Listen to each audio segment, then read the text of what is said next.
Michaela Vernava for NESN Fuel, joined by Roush Fenway driver Trevor Bayne. Trevor, how is New Hampshire treating you so far? Well, New Hampshire's treating us good. The racetrack maybe is being a little tough on us. So, this is a track where we always point out on the calendar that we've got to work on as an organization. And we're making gains, but not as quickly as we want to. I feel like our mile-and-a-half cars and, super speedway cars have gotten better. Our short track cars, we still got to work on. A few of the other racers on your team have been saying the same thing. What is the challenge about this track? This track is a really flat, low downforce racetrack. You're not really at a high speed, so it's not an aero racetrack. It's more of a mechanical grip racetrack. And what that means is more about front tires making grip through the corner and rear tires getting into the corners. So we've really got to work on our setups, work on some things with our crew chiefs, and get the cars to turn better on exit of the corner. It sounds simple, but there's a lot that goes into it. So hopefully we can figure that out as the weekend goes on.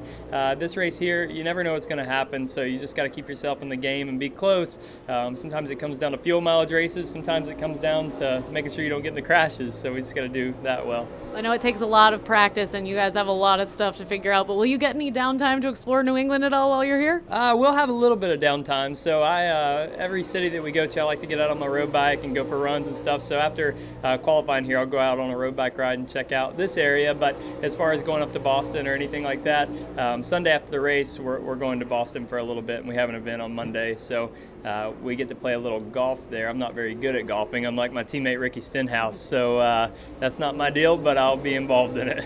Well, Trevor, I know that you are a big Tennessee fan. Did you ever have a chance to meet Pat Summitt? I did. I actually ran a Pat Summitt paint scheme one time at Bristol. We qualified on the pole and ran really good with that car, and she was there that weekend for that race, and it was really neat to honor her. And obviously it's really sad to see what had happened to her, but Tennessee loves Pat Summitt, and we're all huge fans. What kind of an impact did she have on you? Well, I think just growing up in Tennessee, the Lady Vols are kind of the apex of all of our sports there, and she was behind all that success. And just watching her coaching style and all that, she was really good with her players and understood what made them work. And that's what you have to do in any organization, any business, any group, is work with people, and that's what we do on our race team. So watching her and how she did that, you can learn a lot. What Vols team would you say is your favorite, and maybe even your favorite sport outside of NASCAR? Well, I'm a Tennessee football fan, so volunteer football, that's kind of the sport that I watch all the time.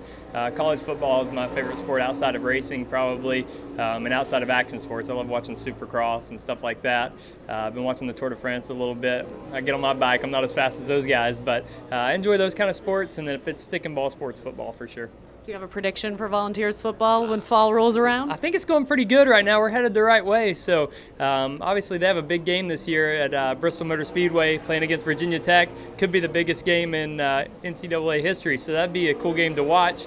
We're racing at Richmond that night, so I'm pretty bummed about that. I don't get to be there, but I think our team's doing really good and headed the right way with Butch Jones leading the way. So hopefully it'll be good this year. All right, Trevor, I would be remiss if I didn't ask you about Pokemon Go, because it seems to be all the chatter up here in New Hampshire, second to NASCAR, but definitely a huge buzz across the country. Do you have the app? I do not have the app, but one of my engineers, he's an engineer, so he's into that kind of stuff, different apps on his phone and everything, and we were walking around in Indy when we were testing, and it was late at night. I was going to get some dinner, and he's walking around on his phone, like almost walks into me. I'm like, what are you doing? And he tells me about it. I made fun of him, and then I found out the whole country's doing it. So I'm not doing it yet.